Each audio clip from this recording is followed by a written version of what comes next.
Hello everyone, Namaste, good afternoon, welcome back to my Vidyaraj Edu Point YouTube channel. ಸ್ನೇಹಿತರೆ, YouTube ಚಾನಲ್ಗೆ ತಮ್ಮೆಲ್ಲರಿಗೂ ಕೂಡ ಸ್ವಾಗತ ಆ್ಯಂಡ್ ವೆಲ್ಕಮ್ ಆಲ್. ಇವತ್ತಿನ ಈ ಕ್ಲಾಸಲ್ಲಿ ನಾನು SDA ಮತ್ತು FDA ಆ್ಯಂಡ್ PDO ಮುಂತಾದಂತಹ ಪರೀಕ್ಷೆಗಳಿಗೆ ಯಾವ ರೀತಿಯೆಲ್ಲ ಪ್ರಶ್ನೆಗಳು ಬರುತ್ತೆ ಅಂತ ಮಾದರಿ ಪ್ರಶ್ನೆ ಪತ್ರಿಕೆಯೊಂದನ್ನು ನಾನು ತೊಗೊಂಡು ಬಂದಿದ್ದೀನಿ. ಇದು ಸಾಮಾನ್ಯ ಪತ್ರಿಕೆಯಾಗಿರುತ್ತೆ. ಸೊ ಇದರಲ್ಲಿ ಸಹ ಒಂದು 100 ಪ್ರಶ್ನೆಗಳು ಇರುತ್ತೆ. ಸೊ ಈ 100 ಪ್ರಶ್ನೆಗಳಿಗೆ ಇವತ್ತು ನಾವು ಉತ್ತರಿಸ್ತಾ ಹೋಗೋಣ, ಅಂದರೆ ಈ ಪ್ರಶ್ನೆ ಪತ್ರಿಕೆಯನ್ನು ನಾವು ಬಿಡಿಸೋಣ. ಸೊ ಈ ರೀತಿಯಾದಂತಹ ಸಾಕಷ್ಟು ಮಾದರಿ ಪ್ರಶ್ನೆ ಪತ್ರಿಕೆಗಳನ್ನು ನಾವು ಬಿಡಿಸೋದ್ರಿಂದ ಮುಂದೆ ಬರ್ತಕ್ಕಂಥ ಹಲವಾರು ಪರೀಕ್ಷೆಗಳನ್ನು ನಾವು ಎದುರಿಸಲಿಕ್ಕೆ ಸಾಧ್ಯ ಆಗುತ್ತೆ. ಹೀಗಿರುವಾಗ ನಾವು ಎಷ್ಟೆಷ್ಟು ಪ್ರಶ್ನೆ ಪತ್ರಿಕೆಗಳನ್ನು ಬಿಡಿಸ್ತಾ ಹೋಗ್ತೀವೋ ಅಷ್ಟು ನಮಗೆ ಒಳ್ಳೆಯದು ಅಂತ ಹೇಳ್ತಾ, ಈಗಾಗಲೇ ನಾನು 2005ರ ಒಂದು FDA ಪ್ರಶ್ನೆ ಪತ್ರಿಕೆ ಹಾಗೆಯೇ 2006ರ ಒಂದು SDA ಪ್ರಶ್ನೆ ಪತ್ರಿಕೆಯನ್ನು ಬಿಡಿಸಿದ್ದೀನಿ. ಸೊ ಅವುಗಳನ್ನ ಪಾರ್ಟ್ 1 ಪಾರ್ಟ್ 2 ಆಗಿ ನಾನು ವಿಡಿಯೋ ಮಾಡಿ ನಿಮ್ಮ ಜೊತೆ ಶೇರ್ ಮಾಡ್ಕೊಂಡಿದ್ದೀನಿ. ಸೊ ಯಾರೆಲ್ಲ ಇನ್ನೂ ವರೆಗೂ ಆ ವಿಡಿಯೋಗಳನ್ನು ನೋಡಿಲ್ವೋ, ಸೊ ನಮ್ಮ ಒಂದು ಚಾನಲ್ದ ಪ್ಲೇ ಲಿಸ್ಟಲ್ಲಿ SDA ಪ್ರಶ್ನೆ ಪತ್ರಿಕೆ ಹಾಗೂ FDA ಪ್ರಶ್ನೆ ಪತ್ರಿಕೆ ಅಂತ ನೀವು ಅಲ್ಲಿ ನೋಡ್ಬೋದು. ಸೊ ನಿಮಗೆ ಈಸಿಯಾಗಿ ಸಿಗುತ್ತೆ ಅಂತ ಹೇಳ್ತೀನಿ. ಸೊ ಬನ್ನಿ, ಹಾಗಿದ್ರೆ ತಡ ಮಾಡ್ತೀನಿ, ವಿಡಿಯೋನ ಶುರು ಮಾಡೋಣ. ಸ್ನೇಹಿತರೆ ನೋಡಿ, ಪ್ರಶ್ನೆ ಸಂಖ್ಯೆ 1, ಪಟ್ಟಿ 1 ಮತ್ತು ಪಟ್ಟಿ 2 ಸರಿಯಾಗಿ ಹೊಂದಿಸಿ, ಸರಿಯಾದ ಉತ್ತರಗಳ ಅಥವಾ ಸಂಕೇತಗಳ ಮೂಲಕ ಇದನ್ನು ಹೊಂದಿಸಿ ಅಂತ ಇಲ್ಲಿ ಹೇಳ್ತಾ ಇದ್ದಾರೆ. ಸೊ ಹೀಗಿರುವಾಗ ಇದಕ್ಕೆ ಉತ್ತರ ಯಾವ್ದು ಬರುತ್ತೆ ಅನ್ನೋದನ್ನು ನೀವು ನೋಡಬೇಕು. ಸೊ ಒಂದೊಂದಾಗಿ ಪಟ್ಟಿ 1, 2 ನೋಡ್ತಾ ಹೋಗಿ, ಅಂದಾಗ ನಮಗೆ ಈಸಿಯಾಗಿ ಬರುತ್ತೆ. ಇವಾಗ ನ್ಯಾಷನಲ್ ಇನ್ಸ್ಟಿಟ್ಯೂಷನ್ ಆಫ್ ನ್ಯೂಟ್ರಿಷನ್ ಅಂತ ಇದೆ, ಯಾವ್ದು ಬರುತ್ತೆ? ಯಾವುದು? ಹೈದರಾಬಾದ್ ಸರಿಯಾಗಿದೆ. ನೆಕ್ಸ್ಟು ನ್ಯಾಷನಲ್ ಲೈಬ್ರರಿ ಯಾವ್ದು ಬರುತ್ತೆ? Kolkata. Next para troop training college ಯಾವುದು? Agra. Next national police academy ಯಾವುದು? ಹೈದರಾಬಾದ್. ಸ್ನೇಹಿತರೆ, ಇಲ್ಲಿ ನೋಡ್ಬೋದು ಸರಿಯಾಗಿ ಅವರು ಹೊಂದಿಸಿನೇ ಕೊಟ್ಬಿಟ್ಟಿದ್ದಾರೆ. ಸೊ ಹೀಗಿರುವಾಗ ನಾವು ಯಾವುದೇ ರೀತಿ ಅದನ್ನು ಉಲ್ಟಾ ಮಾಡ್ದೇನೆ, ಸೊ ಸರಿಯಾದಂತಹ ಉತ್ತರ ಏನಿದೆ ಅಲ್ವಾ, ಸೊ ಇದನ್ನು ನಾವು ಆಯ್ಕೆ ಮಾಡಬೇಕಾಗತ್ತೆ. ಹೀಗೂ ಸಹ ಪ್ರಶ್ನೆ ಇರುತ್ತಾ ಮೇಡಮ್ ಅಂತ ನೀವು ಕೇಳ್ಬೋದು. ಹೌದು, ಇರುತ್ತೆ. ಒಂದೊಂದು ಸಾರಿ ಏನು ಮಾಡ್ತಾರೆ ಅಂತಂದರೆ, ಅದನ್ನು ನಿಮ್ಗೆ ಗೊತ್ತಿರೋ ಹಾಗೆ ಶಫಲ್ ಕೂಡ ಮಾಡಿಕೊಟ್ಟಿರ್ತಾರೆ, ಒಂದೊಂದು ಸಾರಿ ನೇರವಾಗಿ ಸಹ ಕೊಟ್ಟಿರ್ತಾರೆ. ಹೀಗಿರೋವಾಗೂ ಸಹ ನಾವು ಏನು ಮಾಡ್ತೀವಿ, ನೇರವಾಗಿ ಇರೋದನ್ನು ನಾವು ಇಲ್ಲಿ ಆಪ್ಷನಲ್ಲಿ ಹೇಗಿರುತ್ತೋ ಸೊ ಅಲ್ಲಿ ನಾವು ಅದನ್ನು ಉಲ್ಟಾ ಪಲ್ಟಾ ಮಾಡಿ ಸಹ ಹಾಕಿದ್ದು ಇರುತ್ತೆ. ಸೊ ಕೆಲವಷ್ಟು ಜನ ಸರಿಯಾಗಿ ಓದಿದವ್ರು ಏನು ಮಾಡ್ತಾರೆ, ಸರಿಯಾಗಿಯೇ ಕೊಟ್ಟಿದ್ದಾರೆ ಅಂತ ಆಪ್ಷನ್ 1ಕ್ಕೆ ಹೋಗ್ತಾರೆ. ಓಕೆನಾ? ಓಕೆ, ಗೊಂದಲ ಮಾಡ್ಕೋಬೇಡಿ. ಏನಾದರೂ ಅರ್ಥ ಆಗದೆ ಹೋದರೆ ಕಮೆಂಟಲ್ಲಿ ಕೇಳ್ಬೋದು. ಸೊ ಇವಾಗ 2ನೇ ಪ್ರಶ್ನೆ ಹೋಗೋಣ. ಓಕೆ, 2ನೇ ಪ್ರಶ್ನೆ, ಮಧ್ಯಪ್ರದೇಶಕ್ಕೆ ಸರ್ಕಾರ ಜಾರಿಗೊಳಿಸಿರುವಂತಹ ತೇಜಸ್ವಿನಿ, ಒಂದು ನಿಮಿಷ ನೋಡಿ, ಇಲ್ಲಿದೆ ಪ್ರಶ್ನೆ. ತೇಜಸ್ವಿನಿ ಯೋಜನೆ ಯಾವುದಕ್ಕೆ ಸಂಬಂಧಿಸಿದ್ದು ಅಂತ? ಯಾವುದಕ್ಕೆ? ಗ್ರಾಮೀಣ ಮಹಿಳೆಯರ ಉದ್ಯೋಗಕ್ಕೆ, ಗ್ರಾಮೀಣ ಕುಡಿಯುವ ನೀರಿನ ಯೋಜನೆ ಹಾಗೂ ಗ್ರಾಮೀಣ ಬಾಲಕಿಯರ ಶೈಕ್ಷಣಿಕ ಯೋಜನೆಗಾಗಿ ಅಥವಾ ಗ್ರಾಮೀಣ ಬಾಲಕಿಯರ ಆರೋಗ್ಯ ಯೋಜನೆಗಾಗಿ. ಯಾವ್ದು ಬರುತ್ತೆ? ಮಧ್ಯಪ್ರದೇಶಕ್ಕೆ ಸರ್ಕಾರ ಜಾರಿಗೊಳಿಸಿರುವ ತೇಜಸ್ವಿನಿ ಯೋಜನೆಯು ಗ್ರಾಮೀಣ ಮಹಿಳೆಯರ ಉದ್ಯೋಗಕ್ಕಾಗಿ ಇದನ್ನು ರೂಪಿಸಿದಂಥದ್ದು. ಓಕೆನಾ? ನೆಕ್ಸ್ಟ್ ಬನ್ನಿ, 3ನೇ ಪ್ರಶ್ನೆ. ಈ ಕೆಳಗಿನವುಗಳಲ್ಲಿ ಯಾವುದು ಹಸಿರುಮನೆ ಪರಿಣಾಮಕ್ಕೆ ಕಾರಣವಾಗುವುದಿಲ್ಲ? ಪ್ರಶ್ನೆ ನೋಡ್ಕೊಳ್ಳಿ, ಯಾವುದು ಕಾರಣ ಆಗುತ್ತೆ ಅಂತ ಕೊಟ್ಟಿಲ್ಲ ಅವರು, ಯಾವುದು ಆಗೋದಿಲ್ಲ ಅಂತ ಕೊಟ್ಟಿದ್ದಾರೆ. ಇಂಗಾಲದ ಡೈಆಕ್ಸೈಡ್, ಮೀಥೇನ್, ನೈಟ್ರಸ್ ಆಕ್ಸೈಡ್ ಮತ್ತು ಹೈಡ್ರೋಜನ್ ಪರಾಕ್ಸೈಡ್ ಅಂತ. ಆಬ್ವಿಯಸ್ಲಿ ಹೈಡ್ರೋಜನ್ ಪರಾಕ್ಸೈಡ್ ಆಗುತ್ತೆ ಅಲ್ವಾ. ಇದು ಕಾರಣ ಆಗೋದಿಲ್ಲ, ಹಸಿರುಮನೆ ಪರಿಣಾಮಕ್ಕೆ ಕಾರಣ ಆಗೋದಿಲ್ಲ. ಓಕೆನಾ? ನೆಕ್ಸ್ಟ್ ಈಗ 4ನೇ ಪ್ರಶ್ನೆ. ಆಪ್ಷನ್ಸು 2 ಕೆಳಗಡೆ ಇದೆ. ಓಕೆ, ಕಾಣ್ತಾ ಇದೆ ಅಂತ ಅಂದ್ಕೊತೀನಿ. ಓಕೆ, ಉತ್ತರದಿಂದ ದಕ್ಷಿಣಕ್ಕೆ ಹರಿಯುವ ನದಿಗಳ ಕುರಿತಂತೆ ಯಾವುದು ಮಾತ್ರ ಸರಿಯಾದ ಅನುಕ್ರಮಣಿಕೆಯಾಗಿದೆ? ಉತ್ತರದಿಂದ ದಕ್ಷಿಣಕ್ಕೆ ಯಾವುದು? Bhima, Manjra, Tungabhadra. Next Manjra, Bhima, Tungabhadra. Next Bhima, Tungabhadra, Manjra. Okay, Manjra, Tungabhadra, Bhima. ನೋಡಿ ಯಾವುದು? ಓಕೆ, ಇದಕ್ಕೆ ಸರಿಯಾದಂತಹ ಉತ್ತರ ಯಾವ್ದು ಬರುತ್ತೆ ಅಂತಂದರೆ ಮಾಂಜ್ರಾ, ಭೀಮಾ, ತುಂಗಭದ್ರಾ ಅಂತಕ್ಕಂಥದ್ದು ಉತ್ತರದಿಂದ ದಕ್ಷಿಣಕ್ಕೆ ಹರಿಯುವ ನದಿಗಳಾಗಿರುತ್ತೆ. ಓಕೆನಾ? ನೆಕ್ಸ್ಟ್ 5ನೇ ಪ್ರಶ್ನೆ. ಈ ಕೆಳಗಿನ ಜೊತೆಗಳ ಕುರಿತು ಯಾವುದು ಸರಿ ಹೇಳಿಕೆಯಾಗಿದೆ? ಯಾವುದು? ಹೈದರಾಬಾದ್ ಮೂಸಿ, ಲಕ್ನೋ ಗೋಮತಿ, ಸೂರತ್ ನರ್ಮದಾ. ನೋಡಿ, ಮತ್ತು ಇವು 3ರಲ್ಲಿ ಯಾವುದು ಅಂತ 4 ಆಪ್ಷನ್ ಕೊಟ್ಟಿದ್ದಾರೆ. ಸೊ ಸರಿಯಾದ ಕ್ರಮದಲ್ಲಿ ಹೇಳಿ. ನೀವು ಕೂಡ ಪ್ರಯತ್ನ ಪಡಿ ನನ್ನ ಜೊತೆನೇ. ಓಕೆ, ಯಾವುದಾಗತ್ತೆ? ಹೈದರಾಬಾದ್ ಮೂಸಿ ಮತ್ತು ನೋಡಿ, ಲಕ್ನೋ ಗೋಮತಿ ಆಗುತ್ತೆ, ಸೂರತ್ ನರ್ಮದಾ ಆಗೋದಿಲ್ಲ. ಹಾಗಾಗಿ ಇದಕ್ಕೆ ಆಪ್ಷನ್ ಯಾವುದಿದೆ? ಆಪ್ಷನ್ 2 1 ಮತ್ತು 2 ಮಾತ್ರ ಸರಿ. ಸೊ 5ನೇದಕ್ಕೆ ಉತ್ತರ ಆಗುತ್ತೆ. ಓಕೆ, ನೆಕ್ಸ್ಟು 6ನೇ ಪ್ರಶ್ನೆ. ದಕ್ಷಿಣ ಅಮೆರಿಕಾದಲ್ಲಿ ಅತಿ ಹೆಚ್ಚು ಪೆಟ್ರೋಲಿಯಂ ಉತ್ಪಾದಿಸುವಂತಹ ದೇಶ ಯಾವುದು? ಯಾವುದರಲ್ಲಿ? ಸೌತ್ ಅಮೆರಿಕಾದಲ್ಲಿ, ದಕ್ಷಿಣ ಅಮೆರಿಕಾದಲ್ಲಿ ಅತಿ ಹೆಚ್ಚು ಪೆಟ್ರೋಲಿಯಂ ಉತ್ಪಾದಿಸುವಂತಹ ದೇಶ ಯಾವುದು? ನೀವು ಇದನ್ನು ಎಷ್ಟು ದಕ್ಷಿಣ ಅಮೆರಿಕಾ ಅಂತಂದರೆ ಮೋಸ್ಟ್ಲಿ 6ನೇ ಕ್ಲಾಸಲ್ಲಿ ದಕ್ಷಿಣ ಅಮೆರಿಕದ ಬಗ್ಗೆ ಇದೆ ಅಂತ ಅಂದ್ಕೊತೀನಿ. ಸೊ ಅದರಲ್ಲಿ ನೀವು ಇದನ್ನು ಓದಿರ್ತೀರಾ. ಯಾವುದರಲ್ಲಿ ಪೆಟ್ರೋಲಿಯಂ ಹೆಚ್ಚಾಗಿ ಕಂಡುಬರುತ್ತೆ? ಎಸ್, ವೆನೆಜುಲಾ ಅಂತಕ್ಕಂಥದ್ದು ಇದಕ್ಕೆ ಸರಿ ಉತ್ತರ ಆಗುತ್ತೆ. ಓಕೆನಾ? ನೆಕ್ಸ್ಟ್ 7ನೇ ಪ್ರಶ್ನೆಗೆ ಹೋಗೋಣ. ಕಾಣಿಸ್ತಾ ಇದೆ ಅಲ್ವಾ? ಎಸ್, ಈ ಕೆಳಗಿನ ಹೇಳಿಕೆಗಳನ್ನು ಗಮನಿಸಿ. ಹೇಳಿಕೆ 1 ಮತ್ತು ಹೇಳಿಕೆ 2 ಕೊಟ್ಟಿದ್ದಾರೆ. ಈ 2 ಹೇಳಿಕೆಗಳಲ್ಲಿ ಯಾವುದು ಸರಿಯಾಗಿದೆ ಅಂತ ನಾವು ಹೇಳಬೇಕು. 1ನೇ ಹೇಳಿಕೆ, ಮರಳು ಇದೊಂದು ಸಂಯುಕ್ತ ವಸ್ತು ಅಂತ. 2ನೇ ಹೇಳಿಕೆ, ವಜ್ರ ಇದೊಂದು ಮೂಲ ವಸ್ತು ಅಂತ.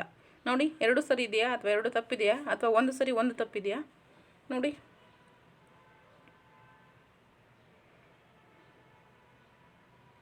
ಎಸ್, ಮರಳು ಇದೊಂದು ಸಂಯುಕ್ತ ವಸ್ತು ಆಗಿರುತ್ತೆ, ವಜ್ರ ಇದೊಂದು ಮೂಲ ವಸ್ತು ಆಗಿರುತ್ತೆ. ಸೊ ಹಾಗಿರುವಾಗ ಹೇಳಿಕೆ 1 ಮತ್ತು 2 ಕೂಡ ಸರಿಯಾಗಿವೆ ಅಲ್ವಾ? ಸರಿ ಇದೆ ಅಲ್ವಾ? ಎಸ್. ಓಕೆ, ನೆಕ್ಸ್ಟ್ ಪ್ರಶ್ನೆ. ಬಾಸ್ಕ್ ಪ್ರತ್ಯೇಕತಾ ಗುಂಪು ಯಾವ ದೇಶದಲ್ಲಿ ಹೆಚ್ಚಿನ ಕಾರ್ಯಜಾಲವನ್ನು ಹೊಂದಿದೆ? ಎಲ್ಲಿ? Ireland, Italy, Spain, Turkey. ಯಾವುದು? ಎಸ್, ಸ್ಪೇನ್ ಅಂತಕ್ಕಂಥದ್ದು ಬಾಸ್ಕ್ ಪ್ರತ್ಯೇಕತಾ ಗುಂಪು ಹೊಂದಿರತಕ್ಕಂತಹ ದೇಶ ಆಗಿರುತ್ತೆ. ಓಕೆನಾ? ನೆಕ್ಸ್ಟ್ ಈಗ 9ನೇ ಪ್ರಶ್ನೆ. ಉತ್ತರ ಗೊತ್ತಿತ್ತಂಥವ್ರು ಸೊ ಕಮೆಂಟಲ್ಲಿ ಆನ್ಸರ್ ಮಾಡ್ಬೋದು. ಓಕೆ. ಕಾನ್ಫೆಷನ್ಸ್ ಆಫ್ ಅ ಸ್ವದೇಶಿ reformer, my years and finance minister. ನೋಡಿ ಹೆಂಗೆ ಕೊಟ್ಟಿದ್ದಾರೆ ನೋಡಿ ಅವರು, ಕಾನ್ಫೆಷನ್ಸ್ ಅಂತ. ಇಲ್ಲೇನು ಹೇಳ್ತೀವಿ ನಾವು? ಕನ್ಫೆಷನ್. ಓಕೆ, ಇಲ್ಲಿ ಕನ್ಫೆಷನ್ ಆಫ್ ಅ ಸ್ವದೇಶಿ ರಿಫಾರ್ಮರ್, ಮೈ ಇಯರ್ಸ್ ಆ್ಯಸ್ ಫೈನಾನ್ಸ್ ಮಿನಿಸ್ಟರ್. ಪುಸ್ತಕ ರಚಿಸಿದವರು ಯಾರು? ಕನ್ನಡದಲ್ಲಿ ಕನ್ಫ್ಯೂಸ್ ಆದರೆ ಇಂಗ್ಲೀಷಲ್ಲಿ ಸಹ ಕೊಟ್ಟಿದ್ದಾರೆ, ಅದನ್ನು ಕೂಡ ನೋಡ್ಕೋಬಹುದು. Options: P Chidambaram, Manmohan Singh, Jaswant Singh, Yashwant Sinha. ಯಾರು?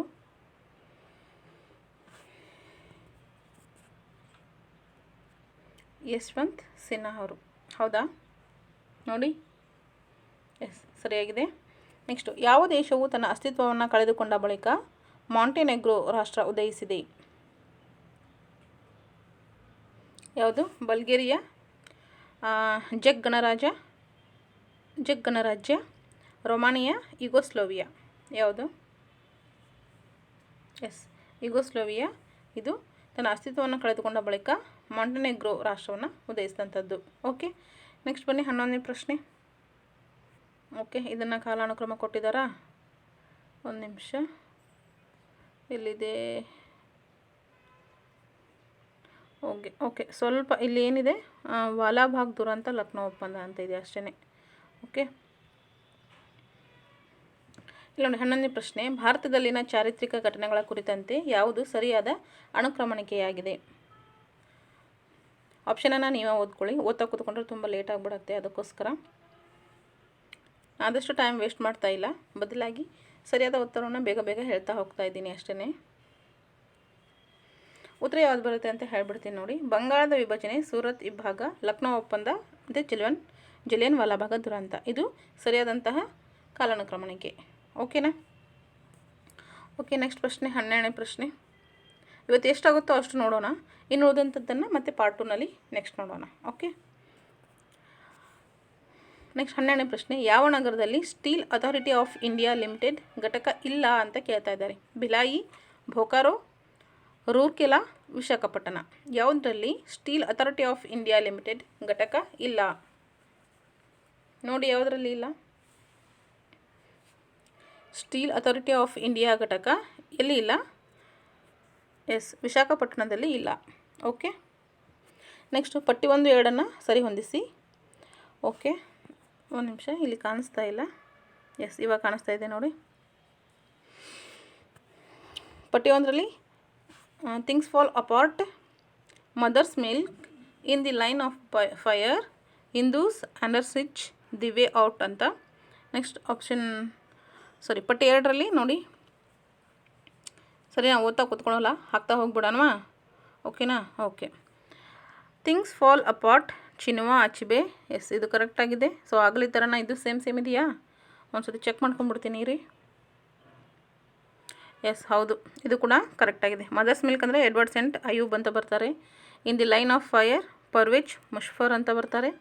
ಎಸ್, ಹಿಂದೂ ಅಂಡರ್ ಸಿಚ್ ದಿವೆ ಸುಬ್ರಹ್ಮಣ್ಯ ಸ್ವಾಮಿ ಅವರು. ಎಸ್, ಇದಕ್ಕೂ ಸಹ ಆಪ್ಷನ್ ಎ ಇದು ಸರಿಯಾದಂತಹ ಉತ್ತರ ಆಗಿರುತ್ತೆ. ಅಂದರೆ ಸರಿಯಾಗಿಯೇ ಕೊಟ್ಬಿಟ್ಟಿದ್ದಾರೆ ಅವರು, ಏನು ಬದಲಾವಣೆ ಮಾಡೋ ಅವಶ್ಯಕತೆ ಇಲ್ಲ. ಇದನ್ನು ನೀವು ಕಂಡುಕೊಂಡು ಸರಿ ಉತ್ತರ ಹಾಕಬೇಕಾಗತ್ತೆ ಅಷ್ಟೇ. ಓಕೆ. ನೆಕ್ಸ್ಟ್ 14ನೇ ಪ್ರಶ್ನೆ. ಈ ಕೆಳಗಿನವುಗಳಲ್ಲಿ ಯಾವ ಗುಹೆಗಳು ಗಾಂಧಾರ ಶಿಲ್ಪಶೈಲಿಯ ಉದಾಹರಣೆ ಅಲ್ಲ? ಇದೇ ಕನ್ಫ್ಯೂಸ್ ಆಗೋದು, ಅಲ್ಲ ಅಂತ ಕೊಟ್ಟಿರ್ತಾರೆ. ಸೊ ನಾವು ಪ್ರಶ್ನೆನ ಪೂರ ಓದೋದಿಲ್ಲ, ಅದ್ರ ಬದಲಾಗಿ ಏನು ಮಾಡ್ತೀವಿ, ಸರಿ ಉತ್ತರನ ತಪ್ಪಾಗಿ ಮಾಡಿ ಬಂದುಬಿಡ್ತೀವಿ. ಓಕೆ. ಯಾವುದು ಗಾಂಧಾರ ಶಿಲ್ಪಿ ಯಾವುದಂದರೆ ಗುಹೆಗಳು ಗಾಂಧಾರ ಶಿಲ್ಪಶೈಲಿಯ ಉದಾಹರಣೆ ಅಲ್ಲ. ಗಾಂಧಾರ ಶೈಲಿ ಯಾವ ಬರ್ತವೆ ನೋಡಿ, ಖಜುರಾಹೋ ಅಂದ್ಬಿಟ್ಟು ಎಲ್ಲ ಬರ್ತಿವೆ ಅಲ್ವಾ? ಖಜುರಾಹೋ ಇದು ಗಾಂಧಾರ ಶಿಲ್ಪಿಗೆ ಸಂಬಂಧಪಟ್ಟಿರೋದಾಗಿರೋದಿಲ್ಲ. ಓಕೆನಾ? ಈಗ 15ನೇ ಪ್ರಶ್ನೆ. ಭಾರತದ ಭಾರೀ ಜಲಶಕ್ತಿ ಘಟಕಗಳು ಮತ್ತು ರಾಜ್ಯಗಳ ಕುರಿತಂತೆ ಯಾವುದು ಸರಿ ಹೊಂದಾಣಿಕೆ ಅಲ್ಲ? ಸರಿ ಹೊಂದಾಣಿಕೆ ಅಲ್ಲ ಯಾವುದು? ಹಜಿರಾ ಮಧ್ಯಪ್ರದೇಶ್, ತಲ್ಜೆರಾ ಒರಿಸ್ಸಾ, ತಾಲ್ ಮಹಾರಾಷ್ಟ್ರ, ನಂಗಲ್ ಪಂಜಾಬ್.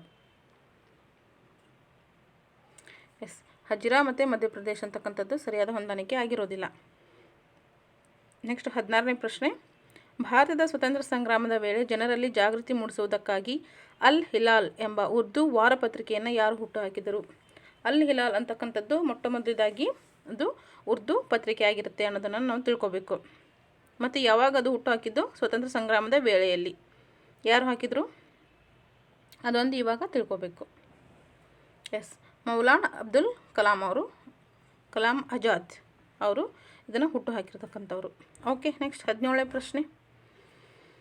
ಬ್ರಿಟಿಷರ ಆಳ್ವಿಕೆಯಲ್ಲಿ ನೀರಾವರಿ ಉದ್ದೇಶಕ್ಕಾಗಿ ಕಟ್ಟಿಸಲಾದ ಮೊದಲ ಕಾಲುವೆ ಯಾವುದು? ಎಸ್, ಕಾಲುವೆ ಆಗ್ರಾ ಕಾಲುವೆ, ಚೀನಾಬ್ ಕೆಳದಂಡೆ ಕಾಲುವೆ, ಗಂಗಾ ಕೆಳದಂಡೆ ಕಾಲುವೆ, ಸರ್ ಹಿಂದ್ ಕಾಲುವೆ. ಯಾವುದು ಬ್ರಿಟಿಷರ ಆಳ್ವಿಕೆ ನೀರಾವರಿ ಉದ್ದೇಶಕ್ಕಾಗಿ ಕಟ್ಟಿಸಲಾದ ಮೊದಲ ಕಾಲುವೆ? ಎಸ್, ಯಾವ್ದು ಬರುತ್ತೆ? ಆಗ್ರಾ ಕಾಲುವೆ. ಓಕೆ. ನೆಕ್ಸ್ಟ್ 18ನೇ ಪ್ರಶ್ನೆ. 2007ರಲ್ಲಿ ವೆಸ್ಟ್ ಇಂಡೀಸ್ನಲ್ಲಿ ಜರುಗಿದ ವಿಶ್ವಕಪ್ ಕ್ರಿಕೆಟ್ ಪಂದ್ಯಾವಳಿಯಲ್ಲಿ ಸರಣಿ ಶ್ರೇಷ್ಠ ಪುರಸ್ಕಾರ ಪಡೆದವರು ಯಾರು? ಆಪ್ಷನ್ ಸಿ ಕಡೆ ಇದೆ ನೋಡಿ. ಮಹಿಳಾ ಜಯವರ್ಧನೆ, ಗ್ಲೆನ್ ಮ್ಯಾಕ್ಗ್ರಾತ್, ಆ್ಯಡಮ್ ಗಿಲ್ಕ್ರಿಸ್ಟ್, ಯಾವುದು ಚಮಿಂದಾ ವಾಸ್ ಅಂತ. ಯಾವ್ದು ಬರುತ್ತೆ ನೋಡಿ ಸ್ನೇಹಿತರೆ. ಈ ಒಂದು ವಿಡಿಯೋ ಏನು ಮಾಡ್ತಾ ಇದ್ದೀನಲ್ವ, ಇದನ್ನು ನೀವು ನಮ್ಮ ಯೂಟ್ಯೂಬ್ ಚಾನಲಲ್ಲಿ ಅಷ್ಟೇ ಅಲ್ಲದೆ ನಾನು ಇದರ ಒಂದು PDF ಅನ್ನು ಅಂದರೆ ಪ್ರಶ್ನೆ ಪತ್ರಿಕೆಯನ್ನು ನಾನು ನನ್ನ ಟೆಲಿಗ್ರಾಮ್ ಗ್ರೂಪಲ್ಲಿ ನಾನು ಹಾಕಿರ್ತೀನಿ. ಸೊ ನೀವು ನನ್ನ ಟೆಲಿಗ್ರಾಮ್ ಲಿಂಕನ್ನು ಈ ವಿಡಿಯೋದ ಕೆಳಗೆ ನಾನು ಕೊಟ್ಟಿರ್ತೀನಿ, ನನ್ನ ಟೆಲಿಗ್ರಾಮ್ ಲಿಂಕನ್ನು. ಸೊ ನೀವು ಟೆಲಿಗ್ರಾಮ್ ಲಿಂಕಲ್ಲಿ ಹೋಗಿ ಈ ಪ್ರಶ್ನೆ ಪತ್ರಿಕೆ ಬೇಕು ಅಂದರೆ ನೀವು ಅಲ್ಲಿ ಡೌನ್ಲೋಡ್ ಮಾಡ್ಕೋಬೋದು. ಓಕೆನಾ? ಸೊ ಯಾರೆಲ್ಲ ಕೇಳ್ತಾ ಇರ್ತೀರಾ ಪ್ರಶ್ನೆ ಪತ್ರಿಕೆ ಹೇಗೆ ತೊಗೊಳ್ಳೋದು ಅಂತ. ಸೊ ಇವೆಲ್ಲ ಓಲ್ಡ್ ಪ್ರಶ್ನೆ ಪತ್ರಿಕೆ ಆಗಿರುತ್ತೆ. ಸೊ ನಿಮಗೆ ಇವು ಎಲ್ಲಿ ಕೂಡ ಸಿಗೋದಿಲ್ಲ. ಹಾಗಾಗಿ ನಾನು ನಿಮಗೆ ಒಂದು ತಲುಪಿಸ್ಲಿಕ್ಕೆ ಪ್ರಯತ್ನ ಮಾಡ್ತಾಯಿದ್ದೀನಿ. ನನ್ನ ಒಂದು ಟೆಲಿಗ್ರಾಮ್ ಲಿಂಕಲ್ಲಿ ನೀವು ನೋಡ್ಕೋಬೋದು. ನನ್ನ ಟೆಲಿಗ್ರಾಮ್ ಹೆಸರು ಏನಿದೆ ಅಂತ ನಿಮಗೆ ಗೊತ್ತಾಗ್ತಾ ಇಲ್ಲ ಅಂತಂದರೆ, ನಮ್ಮ ಚಾನಲ್ ಏನಿದೆ ಅಲ್ವಾ, ವಿದ್ಯಾರಾಜ್ ಎಜು ಪಾಯಿಂಟ್ ಅಂತ, ನನ್ನ ಒಂದು ಟೆಲಿಗ್ರಾಮ್ ಒಂದು ಹೆಸರು ಸಹ ಚಾನಲ್ಲು ಕೂಡ ವಿದ್ಯಾರಾಜ್ ಎಜು ಪಾಯಿಂಟ್ ಅಂತಲೇ ಇದೆ. ಸೊ ನೀವು ಅಲ್ಲಿ ಚೆಕ್ ಮಾಡ್ಕೋಬೋದು. ಈ ಒಂದು ವಿಡಿಯೋದ ಕೆಳಗಡೆ ಡಿಸ್ಕ್ರಿಪ್ಷನ್ ಬಾಕ್ಸಲ್ಲಿ ನಾನು ಟೆಲಿಗ್ರಾಮ್ ಲಿಂಕನ್ನು ಕೊಡ್ತೀನಿ. ನೇರವಾಗಿ ನನ್ನ ಚಾನಲ್ಗೆ ನೀವು ಹೋಗಿ ಅಲ್ಲಿ ಡೌನ್ಲೋಡ್ ಮಾಡ್ಕೋಬೋದು. ಓಕೆನಾ? ಓಕೆ. ಈ ಪ್ರಶ್ನೆಗೆ ಉತ್ತರ ಏನಾಯಿತು ಹೇಳಿ? ಎಸ್, ಯಾವುದು ಗ್ಲೆನ್ ಮ್ಯಾಕ್ಗ್ರಾತ್. ಓಕೆ, ಇದು ಸರಿ ಉತ್ತರ ಆಗಿರುತ್ತೆ. ಓಕೆ. 19ನೇ ಪ್ರಶ್ನೆ. 2007ರಲ್ಲಿ 8ನೇ ವಿಶ್ವ ಹಿಂದಿ ಸಮ್ಮೇಳನವನ್ನು ಯಾವ ನಗರ ಪ್ರಾಯೋಜಿಸಿತ್ತು? ಹಿಂದಿ ಸಮ್ಮೇಳನ ನೋಡಿ, 2007ರಲ್ಲಿ 8ನೇ ವಿಶ್ವ ಹಿಂದಿ ಸಮ್ಮೇಳನ ಎಲ್ಲಿ ಅಂತಂದರೆ ಇದು ನ್ಯೂಯಾರ್ಕ್ ಆಗಿರುತ್ತೆ. ಓಕೆ, ನ್ಯೂಯಾರ್ಕ್ನಲ್ಲಿ ಹಿಂದಿ ಸಮ್ಮೇಳನ ನಡೆದಿರುತ್ತೆ 8ನೇದು 2007ರಲ್ಲಿ. ನೆಕ್ಸ್ಟ್ 20ನೇ ಪ್ರಶ್ನೆ. ಭಾರತ ಸರ್ಕಾರವು ಶ್ರಮರತ್ನ ಮತ್ತು ಶ್ರಮಭೂಷಣ ಪ್ರಶಸ್ತಿಗಳನ್ನು ಯಾವುದಕ್ಕಾಗಿ ನೀಡ್ತಾರೆ? ಯಾವುದಕ್ಕೆ? ಒಂದು ಸತಿ ಆಪ್ಷನನ್ನು ಓದ್ಕೊಂಬಿಡಿ.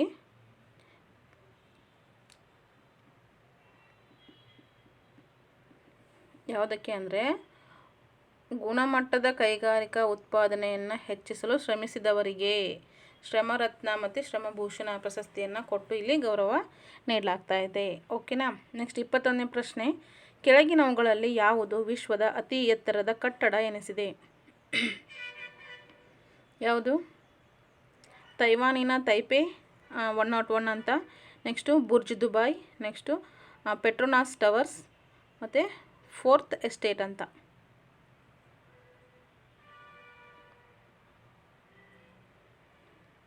ಯಾವುದು?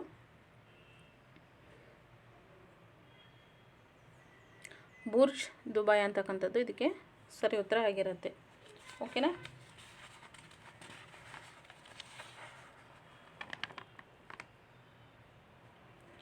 ಓಕೆ, ಸರಿಯಾಗಿದೆ. ನೆಕ್ಸ್ಟು 22ನೇ ಪ್ರಶ್ನೆ,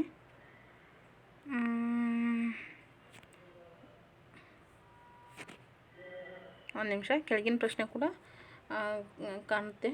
ಓಕೆ, ಕೆಳಗಿನವುಗಳಲ್ಲಿ ಯಾವುದು ಕಂಪ್ಯೂಟರ್ ಭಾಷೆಗೆ ಸಂಬಂಧಿಸಿದ ಪದವಲ್ಲ? ಯಾವುದು? ಕೋಬಾಲ್, ವಿಜುಯಲ್ ಬೇಸಿಕ್, HTML ಮತ್ತು ನೆಟ್ಸ್ಕೆಫ್ ಅಂತ. ಯಾವುದು ನೋಡಿ?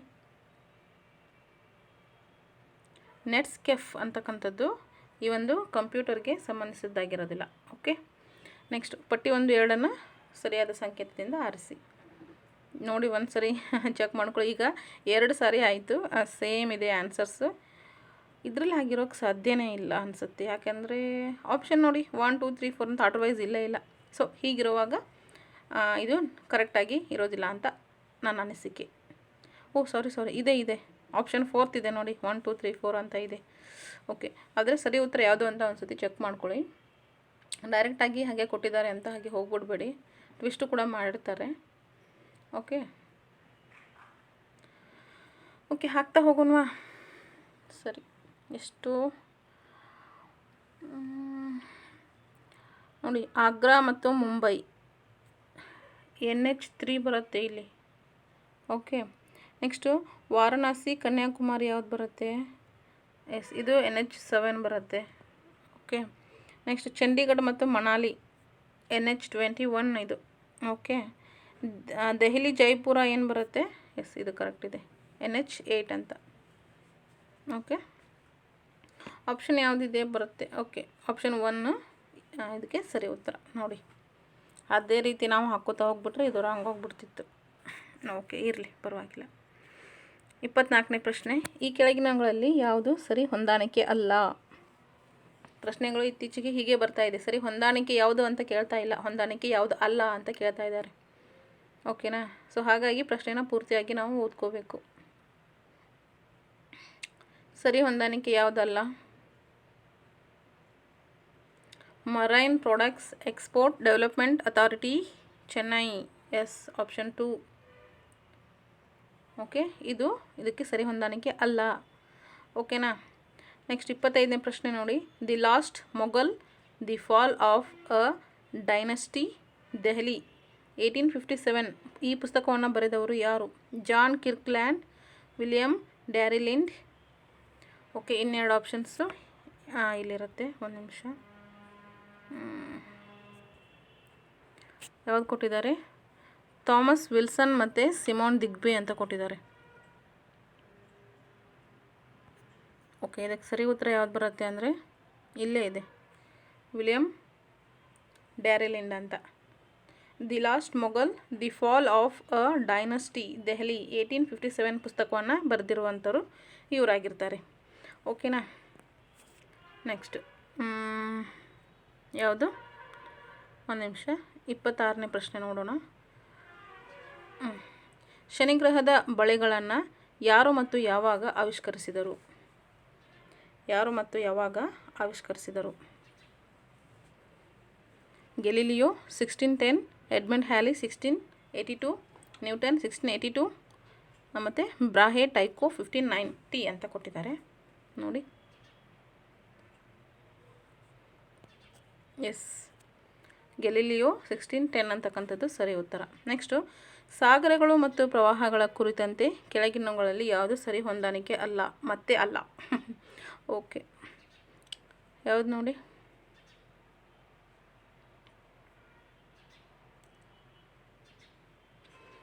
ಪೂರ್ವ ಪೆಸಿಫಿಕ್ ಸಾಗರ ಮತ್ತು ಕುರೋಶಿಯೋ ಪ್ರವಾಹ ಇದು ಸರಿ ಹೊಂದಾಣಿಕೆ ಆಗೋದಿಲ್ಲ. ಓಕೆನಾ. ನೆಕ್ಸ್ಟ್ 28ನೇ ಪ್ರಶ್ನೆ ಕಾಣಿಸ್ತಿದೆ ಅಲ್ವಾ? ಓಕೆ, ಸಾರಿ. ಕೆಳಗಿನವುಗಳಲ್ಲಿ ಯಾವುದು ಮಾತ್ರ ಸರಿ ಹೊಂದಾಣಿಕೆ ಆಗಿದೆ? ಗೋದಾವರಿ ಮತ್ತು ಅದರ ಈ ಕಡೆ ನದಿಗಳು ಕೊಟ್ಟಿದ್ದಾರೆ, ಈ ಕಡೆ ಮುಖ್ಯ ಉಪನದಿಗಳನ್ನು ಕೊಟ್ಟಿದ್ದಾರೆ. ನೋಡಿ ಯಾವ್ಯಾವ ನದಿಗಳು ಯಾವ್ಯಾವ ಉಪನದಿಯನ್ನು ಹೊಂದಿದೆ ಅಂತ.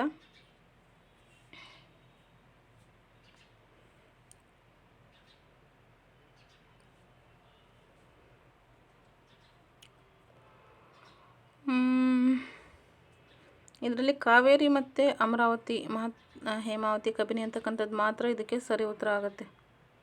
So option D is the right answer. Next 29 ನೋಡಿ. ಪಟ್ಟಿ 1 ಪಟ್ಟಿ 2 ಇವುಗಳ ಸರಿ ಹೊಂದಾಣಿಕೆ ಕೆಳಗೆ ನೀಡಲಾದ ಸಂಕೇತದಿಂದ ಗುರುತಿಸಿ. ಯಾವುದು? ಬಾಕ್ಸೈಟ್, ತಾಮ್ರ, ಕಬ್ಬಿಣದ ಅದಿರು, ಕಲ್ಲಿದ್ದಲು. ಈ ಕಡೆ ನೋಡಿ ಖನಿಜಗಳನ್ನು ಕೊಟ್ಟರೆ, ಈ ಕಡೆ ಗಣಿಗಳನ್ನು ಕೊಟ್ಟಿದ್ದಾರೆ. ಬಾಕ್ಸೈಟ್ ಎಲ್ಲಿ ಸಿಗುತ್ತೆ? ಅದರ ಗಣಿ ಯಾವುದು ಕೇಳಿರಬೇಕು ನೀವು. ಬಾಕ್ಸೈಟ್ ಎಲ್ಲಿ ಸಿಗುತ್ತೆ? ಕೊರಬಾದಲ್ಲಿ ಸಿಗುತ್ತೆ ಬಾಕ್ಸೈಟು. ನೆಕ್ಸ್ಟು ತಾಮ್ರ ಕಿಯೋಂಜಾರ್. ಓಕೆ. ನೆಕ್ಸ್ಟು ಕಬ್ಬಿಣದ ಅದಿರು ಬಾಲ್ಘಾಟ್. ನೆಕ್ಸ್ಟು ಕಲ್ಲಿದ್ದಲು ಸಿಂಗರೇಣಿ ಇದು. ಓಕೆ. ಸರಿ ಉತ್ತರ ಯಾವುದು ಹೇಳಿ? ಆಪ್ಷನ್ ಯಾವ್ದು ಬರುತ್ತೆ ಇಲ್ಲಿ? 1ಕ್ಕೆ 2 4 ಮತ್ತು 1 3. So option 1 is the right answer. ಓಕೆನಾ. ನೆಕ್ಸ್ಟ್ 30ನೇ ಪ್ರಶ್ನೆ. ಪೂರ್ವದಿಂದ ಪಶ್ಚಿಮಕ್ಕೆ ಇರುವ ಮೇಘಾಲಯದ ಪಟ್ಟಿ ಕುರಿತಂತೆ ಕೆಳಗಿನ ಯಾವ ಅನುಕ್ರಮಣಿಕೆ ಸರಿಯಾಗಿದೆ? ಯಾವುದು? ಗಾರೋ ಜೈಂತಿಯಾ ಕಾಸಿ ಗಾರೋ, ಕಾಸಿ ಜೈಂತಿಯಾ ಗಾರೋ, ಜೈಂತಿಯಾ ಗಾರೋ ಕಾಸಿ. ಅದನ್ನೇ ಉಲ್ಟಾ ಕೇಳಿದ್ದಾರೆ, ಬಟ್ ಅದರ್ವೈಸ್ ಯಾವ್ದು ಬರುತ್ತೆ? ಕಾಸಿ ಜೈಂತಿಯಾ ಗಾರೋ. ಹೌದಾ? ಇಲ್ಲ, ಜೈಂತಿಯಾ ಕಾಸಿಗಾರೋ ಅಂತ ಬರುತ್ತೆ. ಸೊ ನೋಡಿ, ಇದು ಎರಡನೇದು ಜೈಂತಿಯಾ ಕಾಸಿಗಾರೋ ಅಂತ ಬರುತ್ತೆ. ಓಕೆ. ನೆಕ್ಸ್ಟ್ 31ನೇ ಪ್ರಶ್ನೆ.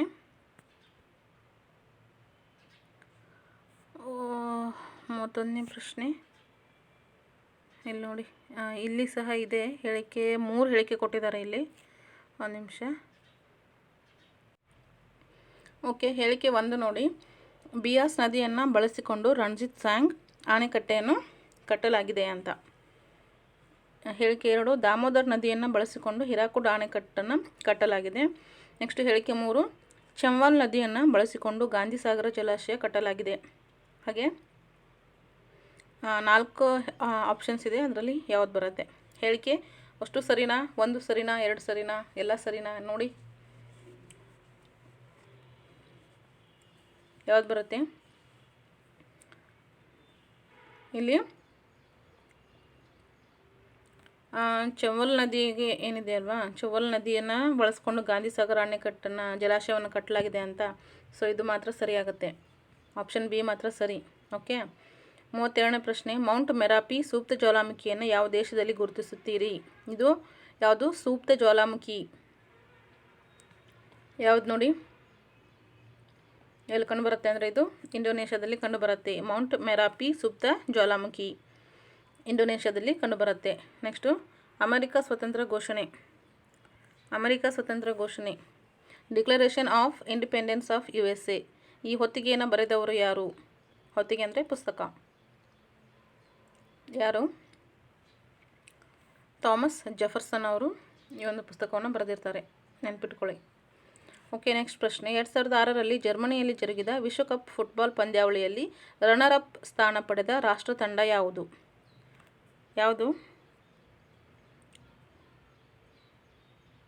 Brazil, German, France, Italy. ಯಾವುದು? ಫ್ರಾನ್ಸ್.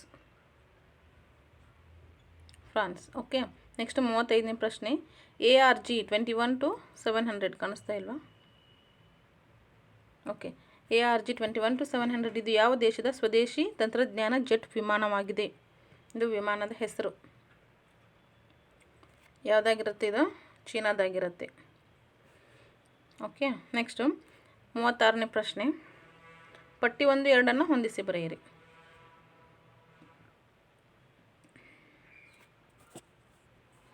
ಓಕೆ, ಇಲ್ಲಿ ನೋಡಿ, ದೃಢ ಪ್ರಹಾರ ಅಂತಕ್ಕಂಥದ್ದು ಚಾಂದೋರ್. ಓಕೆ, ಅಳಿಯ ರಾಮರಾಯ ಅಂತಂದರೆ ತಾಳಿಕೋಟೆ. ನೆಕ್ಸ್ಟು ನಯಸೇನ ಧರ್ಮಾಮೃತ, ನಂತರ ಶ್ರೀ ಪುರುಷ ಪೆರ್ಮನಂದಿ. ಓಕೆ, ಆಪ್ಷನ್ 2 ಇದೆ. ಆಪ್ಷನ್ 2 ಇದು ಸರಿ ಉತ್ತರ ಆಗುತ್ತೆ. ಓಕೆನಾ, ಒಂದ್ಸತಿ ಚೆಕ್ ಮಾಡ್ಕೊಳ್ಳಿ. ನೆಕ್ಸ್ಟ್ 37ನೇ ಪ್ರಶ್ನೆ. ಕೆಳಗಿನ ಹೇಳಿಕೆಗಳನ್ನು ಓದಿಕೊಂಡು ಸರಿಯಾದದ್ದನ್ನು ಗುರುತಿಸಿ. ಹೇಳಿಕೆ 1, ಹೇಳಿಕೆ 2, ಎಷ್ಟಿದೆ ಹೇಳಿಕೆ? ಓಕೆ, 2 ಹೇಳಿಕೆ ಇವೆ. ಅದರಲ್ಲಿ ಯಾವ ಸರಿ ಯಾವ ತಪ್ಪು ಅಂತ ಇಲ್ಲಿ ನೋಡ್ಕೋಬೇಕು ಅಷ್ಟೇ. ನೋಡಿಕೊಂಡು ಅಲ್ಲಿ ಹಾಕಬೇಕು. ಗುಪ್ತರ ಆಳ್ವಿಕೆಯಲ್ಲಿ ವಲ್ಲಭಿ ಮತ್ತು ಪದ್ಮಾವತಿ ವಿದ್ಯಾಕೇಂದ್ರಗಳಾಗಿದ್ದವು. 2ನೇ ಹೇಳಿಕೆ, ಆರ್ಯಭಟನ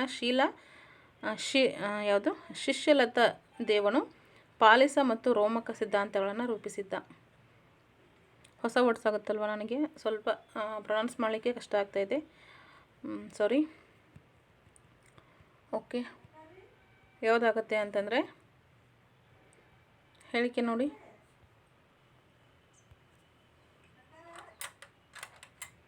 ಯಾವ್ದು ಬರುತ್ತೆ ಹೇಳಿಕೆ?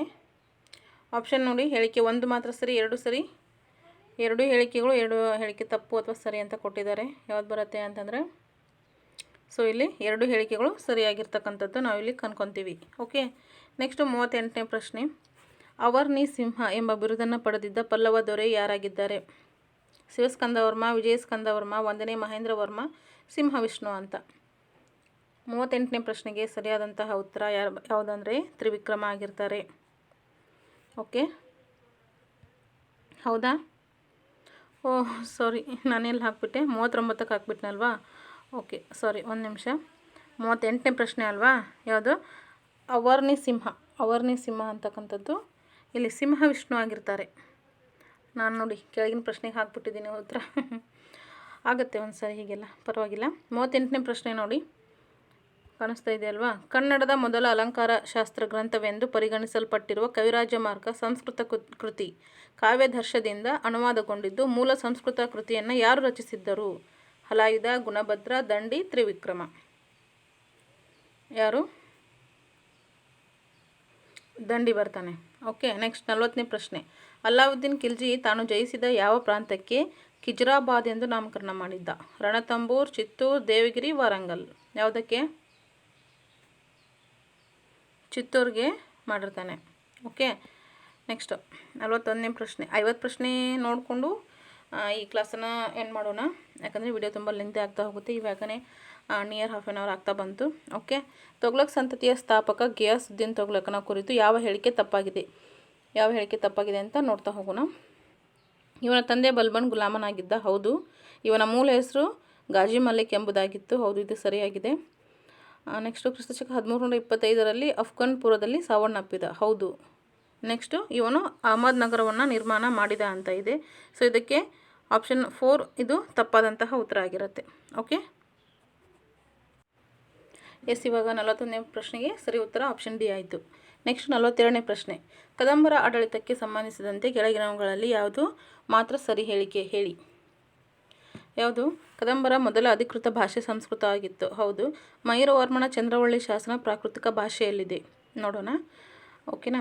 ನೆಕ್ಸ್ಟು ಸೌಂದೆಯ ಪ್ರಣವೇಶ್ವರ ದೇವಾಲಯದ ಕದಂಬ ವಂಶದ ಮುಖ್ಯ ವಾಸ್ತುಕೃತಿ. ಹೌದು. ಗ್ರಾಮಾಡಳಿತದ ಮುಖ್ಯ ಅಧಿಕಾರಿಗೆ ಕಿರಾಯತ ಎಂಬ ಹೆಸರಿತ್ತು. ಎಸ್, 3 ಕೂಡ ಸರಿಯಾಗಿರ್ತಕ್ಕಂಥದ್ದು. ಆದರೆ ಆಪ್ಷನ್ 2 ಮಾತ್ರ ಇಲ್ಲಿ ತಪ್ಪಾಗಿರ್ತಕ್ಕಂಥದ್ದು. ಓಕೆನಾ. ನೆಕ್ಸ್ಟ್ 43ನೇ ಪ್ರಶ್ನೆ. ಕನಿಷ್ಕನು ಸಂಘಟಿಸಿದ್ದ 4ನೆಯ ಬೌದ್ಧ ಮಹಾಸಭೆಯ ಉಪಾಧ್ಯಕ್ಷನಾಗಿದ್ದವನು ಯಾರು? ವಸುಮಿತ್ರ, ಅಶ್ವಘೋಷ, ನಾಗಾರ್ಜುನ, ಪಾರ್ಶ್ವ.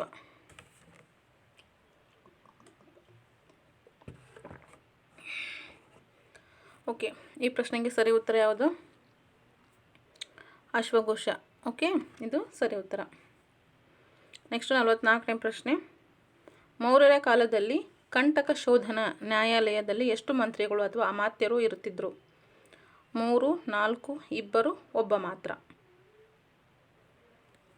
ಎಷ್ಟು ಜನ ಇರ್ತಿದ್ರು ಅಂತಂದರೆ ಇಲ್ಲಿ 3 ಜನ ಇರ್ತಿದ್ರು. ಓಕೆ, ನೆಕ್ಸ್ಟ್ ಪ್ರಶ್ನೆ. ಬೌದ್ಧ ಧರ್ಮ ಗ್ರಂಥಗಳು ಕ್ರಿಸ್ತಪೂರ್ವ 6ನೇ ಶತಮಾನದ ಪೂರ್ವಾರ್ಧದಲ್ಲಿ 16 ಮಹಾಜನಪದಗಳೆಂದು ಹೆಸರಿಸಲ್ಪಟ್ಟಿದ್ದ ರಾಜ್ಯಗಳಿದ್ದವು. ಇವುಗಳಲ್ಲಿ ಮತ್ಸ್ಯ ರಾಜಧಾನಿ ಯಾವುದಾಗಿತ್ತು? ನೋಡಿ ಪ್ರಶ್ನೆನ ಎಲ್ಲೆಲ್ಲಿಂದ ತೆಗೆದಿರ್ತಾರೆ, ಎಷ್ಟು ಡೆಪ್ತಾಗಿರುತ್ತೆ ಅಂದರೆ ನಾವು ಎಷ್ಟು ಓದ್ಕೊಂಡ್ರೂ ಕಡಿಮೆನೇ ಅಂತ, ಹೆಚ್ಚೆಚ್ಚು ಓದಬೇಕು. ಓಕೆ, ಎಸ್, ಇದಕ್ಕೆ ಸರಿ ಉತ್ತರ ಬಂದರೆ ವಿರಾಟ್ ನಗರ. ಒಂದು ನಿಮಿಷ, ವಿರಾಟ್ ನಗರ ಅಂತಕ್ಕಂಥದ್ದು.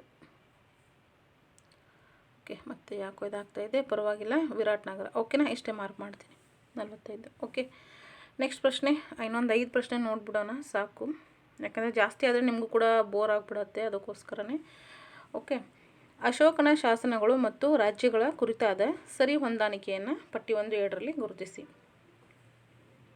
ನೋಡಿ, ಚೆಕ್ ಮಾಡ್ಕೊಳ್ಳಿ.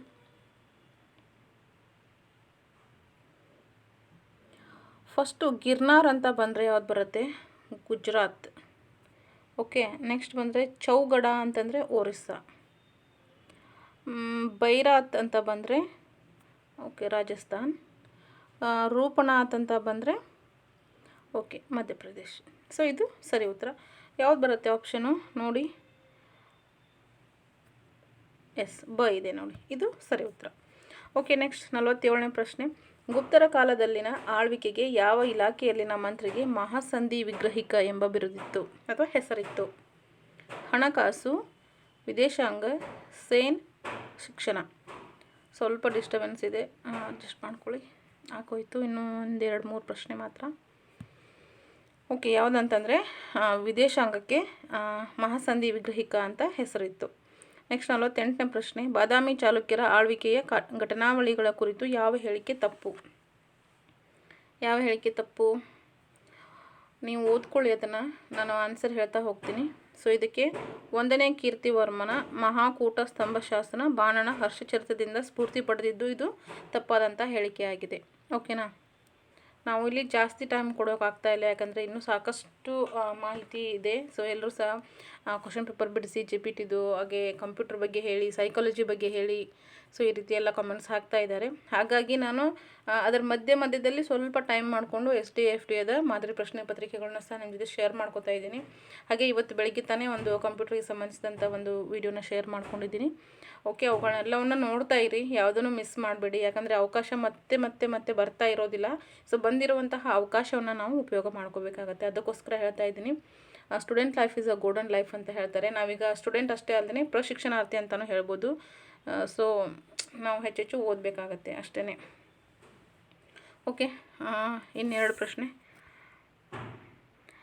ಅಶೋಕನ ಆಡಳಿತದ ಅನುಕೂಲಕ್ಕಾಗಿ ತನ್ನ ಸಾಮ್ರಾಜ್ಯವನ್ನು 4 ಪ್ರಾಂತ್ಯಗಳನ್ನಾಗಿ ವಿಭಜಿಸಿದ್ದನು. ಕೆಳಗಿನವುಗಳಲ್ಲಿ ಯಾವುದು ಪ್ರಾಂತ್ಯವೊಂದರ ರಾಜಧಾನಿಯಾಗಿರಲಿಲ್ಲ? ತಕ್ಷಶಿಲಾ, ಉಜ್ಜಯಿನಿ, ಸುವರ್ಣಗಿರಿ, ಗಿರಿವಜ್ರ ಅಂತ ಇದೆ ನೋಡಿ. ಓಕೆ, ಇದಕ್ಕೆ ಸರಿ ಉತ್ತರ ಬಂದು ಗಿರಿವಜ್ರ ಅಂತಕ್ಕಂಥದ್ದು. ಓಕೆ, ನೆಕ್ಸ್ಟ್ ಲಾಸ್ಟ್ ಪ್ರಶ್ನೆ. ಮೌರ್ಯರ ಆಡಳಿತದಲ್ಲಿ ಜನರ ಹವ್ಯಾಸಗಳು ಮತ್ತು ಅವುಗಳ ರೂಢಿಯ ಕುರಿತಂತೆ ಯಾವ ಹೇಳಿಕೆ ತಪ್ಪಾಗಿದೆ? ಯಾವ ಹೇಳಿಕೆ ತಪ್ಪಾಗಿದೆ? ಪಗಡಿ ಆಟ ಸಾರ್ವತ್ರಿಕವಾಗಿ ರೂಢಿಯಲ್ಲಿತ್ತು. ಇದು ಇಲ್ಲ, ತಪ್ಪು. ಇದರಲ್ಲಿ ಯಾವ ಹೇಳಿಕೆ ತಪ್ಪಾಗಿದೆ ಅಂತ ಗುರುತಿಸಬೇಕು ನಾವು, ಸರಿಯಾದದ್ದನ್ನೆಲ್ಲ. ಓಕೆನಾ? ಸಾರ್ವಜನಿಕ ಪ್ರೇಕ್ಷಕರ ಆಟವಾಗಿ ಗೆಂಡಾಮೃಗಗಳೊಂದಿಗೆ ತರಬೇತಿ ಪಡೆದ ಸ್ತ್ರೀಯರ ಪಡೆಯೂ ಇತ್ತು ಅಂತಕ್ಕಂಥದ್ದು ತಪ್ಪಾಗತ್ತೆ. ಓಕೆ, ಸರಿ. ಈ ಒಂದು ಪ್ರಶ್ನೆಗೆ ಇಲ್ಲಿ ತಪ್ಪಾಗಿರ್ತಕ್ಕಂಥದ್ದನ್ನು ಹಾಕಬೇಕಾಗಿರುತ್ತೆ. ಸೊ ಇದಷ್ಟು ಇವತ್ತಿನ ಈ ಕ್ಲಾಸಲ್ಲಿ ನಾನು ಎಷ್ಟಂದರೆ SDFDಯ ಒಂದು ಮಾಡೆಲ್ ಕ್ವಶನ್ ಪೇಪರಲ್ಲಿ ನಾನು ಒಂದು 50 ಪ್ರಶ್ನೆಗಳನ್ನು ಬಿಡಿಸಿದ್ದೀನಿ ಸ್ನೇಹಿತರೆ. ಸೊ ಇನ್ನುಳಿದಂತಹ 50 ಪ್ರಶ್ನೆಗಳನ್ನು ನೆಕ್ಸ್ಟ್ ಕ್ಲಾಸಲ್ಲಿ ಅಂದರೆ ನಾಳೆ ನಾನು ನಿಮ್ಮ ಜೊತೆ ಶೇರ್ ಮಾಡ್ಕೋತೀನಿ. ಸೊ ಇವತ್ತಿಗೆ ಇಷ್ಟು ಸಾಕು ಅಂತ ಅನಿಸುತ್ತೆ. ಹಾಗೆಯೇ ನಿಮಗೆ ಬೇರೆ ಬೇರೆ ಯಾವ ಸಬ್ಜೆಕ್ಟ್ ಬಗ್ಗೆ ವಿಡಿಯೋಸ್ ಬೇಕು ಅಂತ ಹೇಳಿ ನಾನು ಅದ್ರ ಬಗ್ಗೆ ನಿಮಗೆ ವಿಡಿಯೋ ಮಾಡಿ ಶೇರ್ ಮಾಡ್ಕೋತೀನಿ. ಸೊ ಕೆಲವಷ್ಟು ಜನ ಕನ್ನಡ ವ್ಯಾಕರಣ ಕೇಳ್ತಾ ಇದ್ದಾರೆ. ಸೊ ಕನ್ನಡ ವ್ಯಾಕರಣಕ್ಕೆ ಈಗಾಗಲೇ ನಾನು ಆಲ್ಮೋಸ್ಟ್ ವಿಡಿಯೋಗಳನ್ನು ಮಾಡಿದ್ದೀನಿ. ಎಲ್ಲ ವಿಭಕ್ತಿ ಆಗಿರ್ಬೋದು, ಛಂದಸ್ಸು ಆಗಿರ್ಬೋದು, ಆನಂತರ ತದ್ದಿತಾಂತ, ಕೃದಂತ, ಈ ರೀತಿ ಸಾಕಷ್ಟು ಎಲ್ಲ ನಾನು ವಿಡಿಯೋ ಮಾಡಿ ಶೇರ್ ಮಾಡ್ಕೊಂಡಿದ್ದೀನಿ. ಸೊ ಅವುಗಳನ್ನ ಖಂಡಿತ ನೋಡಿ. ನಮ್ಮೊಂದು ಪ್ಲೇ ಲಿಸ್ಟಲ್ಲಿ ಹೋಗಿ ನಿಮಗೆ ಯಾವ ಒಂದು ವಿಷಯ ಬೇಕೋ ಅದು ಇರುತ್ತೆ, ನೀವು ಅಲ್ಲಿ ಸರ್ಚ್ ಮಾಡಿ ಅಷ್ಟೇ. ಸರ್ಚ್ ಮಾಡಿದ ತಕ್ಷಣ ಸಿಗುತ್ತೆ. ಸೊ ನೋಡ್ಕೋಬೋದಾಗುತ್ತೆ. ಓಕೆನಾ? ಓಕೆ, ಐ ಹೋಪ್ ಈ ವಿಡಿಯೋ ನಿಮ್ಗೆ ಇಷ್ಟ ಆಗಿದೆ ಅಂತ ಅನ್ಕೊತೀನಿ. ಇಷ್ಟ ಆಗಿದ್ರೆ ಲೈಕ್ ಮಾಡೋದನ್ನು ಮರಿಬೇಡಿ. ಹಾಗೆಯೇ ಎಲ್ಲರಿಗೂ ಸಹ ಶೇರ್ ಮಾಡಿ. ಇದುವರೆಗೂ ಯಾರೆಲ್ಲ ಸಬ್ಸ್ಕ್ರೈಬ್ ಮಾಡ್ದೇ ನೋಡ್ತಾ ಇದ್ರು, ಸೊ ಪ್ಲೀಸ್ ಸಬ್ಸ್ಕ್ರೈಬ್ ಮಾಡ್ಕೊಳ್ಳಿ ಸ್ನೇಹಿತರೆ. ಸೊ ಬೆಲ್ ಐಕಾನನ್ನು ಕ್ಲಿಕ್ ಮಾಡ್ಕೊಳ್ಳಿ. ಮುಂಬರುವ ನಮ್ಮೆಲ್ಲ ವಿಡಿಯೋಗಳನ್ನ ನೀವು ಈಸಿಯಾಗಿ ನೋಡಲಿಕ್ಕೆ ಸಹಾಯ ಆಗುತ್ತೆ. So thank you.